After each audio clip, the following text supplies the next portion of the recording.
Hi, everyone. We represent the Paramount Theater, a traditional performing arts venue owned and operated by the city of Goldsboro. Our team has experience in multiple disciplines, but we will discuss careers in specific areas of this creative and exciting industry, namely artistry, technology, and administration. All offer tremendous opportunities and are absolutely essential to success. I'm Adam Twist. I'm the director of the Paramount Theater. And I've been involved in each of these areas over the past 25 years. Jim, Mike, and Kat, will you please introduce yourselves and the area you'll be speaking on? My name is Jim, and I'll be speaking on the artistry of theater. Hi, I'm Mike Saviak, and I am a lead technician here at the Paramount Theater. So I'll be talking more along the lines of the technical aspects of theater. I am Kat, and I'll be talking about the administrative side and what it takes to run a theater. Great, thank you, everyone. So just to kind of kick things off with a softball question, what types of interests, abilities, and skills would help a person to be successful in your occupation? Mike, how about we start with you? Well, the technical aspects, they range in such a wide area, from everything from costume design to sound and lights. So I think, if your interests are in building and creating, developing art, whether you are someone who is more visually oriented or someone who is more sound oriented, there's something there for you. Cool. Hey, so Kat, how about on the administrative side? Interests, abilities, skills that help a person to be successful in that area? I'd say for my position, having a working knowledge of the performing arts, being able to multitask also, because you never know what's going to come up, and having experience with customer service is very important.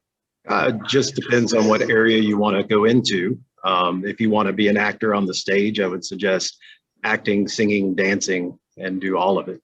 But if it's being in a pit and knowing your instrument with great finesse and expertise, if it's being a dancer in a dance company, then making sure you have the working knowledge of and the ability to actually perform in that arena. What would you suggest for people? Lots of years of practice, whether it be on your instrument, whether it be in acting and singing or in dancing, lots and lots of practice. You can't go without that. As far as training goes, that would start probably pretty early for most people. But if you're a musician, then you would want to go to school to learn more about your craft. Same thing with dancing. Anything you can actually take classes for and learn, that's what I would suggest. Once you've gained enough experience to be employable, what might you be making as a salary? That's always an important thing to people, looking at these careers. Kat, how about in theater administration? So I'd say you're looking at about, the $12 to $15 an hour position for mine, which I believe is entry level, as long as you have like a good working knowledge of computers and maybe a little bit of data entry. I think a lot of what I do is trainable. So I think that's justified with that range, the 12 to 15. And I think it does have potential to, grow further.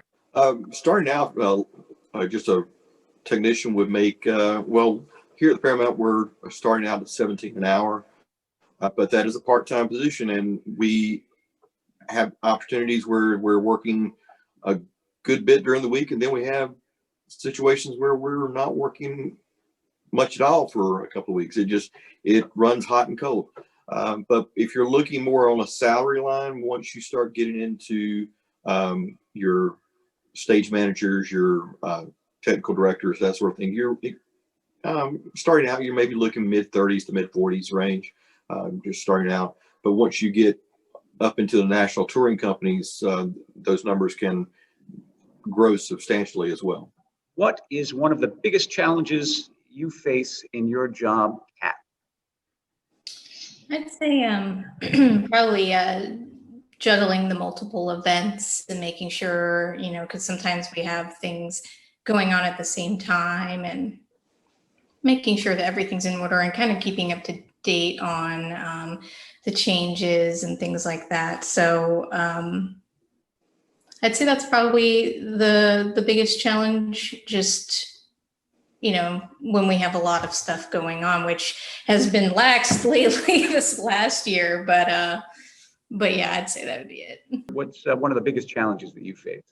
Time, not only for myself, but for those that I work with, and finding time to actually get together to rehearse, or people's different schedules not aligning with the rehearsal schedule, and having to work that out, which means more time for me in a rehearsal or extra rehearsals in order for people to know their material. So time is a huge thing. You really need to have a passion for what you do in order to get into this side of it, because your time's going to be eaten up. Mike, how about you?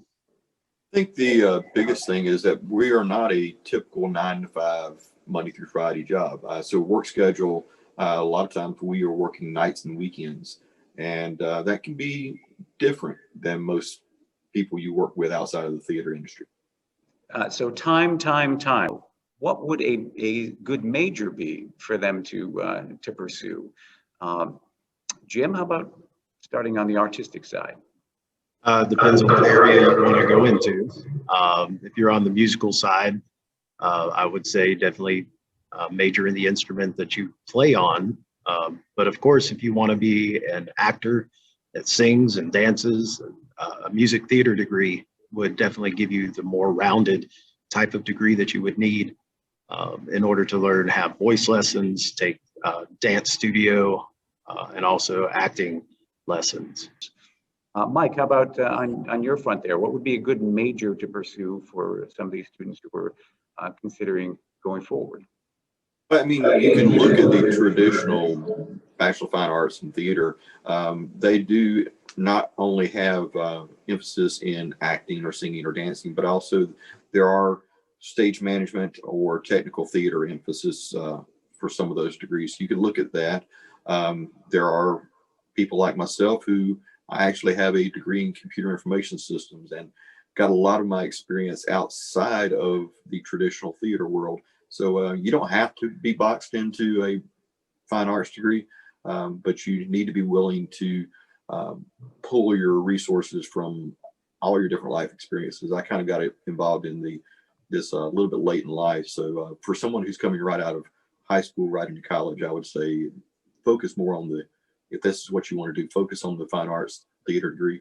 I'd say I'd stick with something in that kind of like business management, and then theater management, I'd say, because you get to see how, the wheels behind the theater and what it really takes to run one. Any closing remarks that you might have for a young person exploring careers? I would just recommend to everybody if you have a learning opportunity, no matter what it is you're learning, take that opportunity.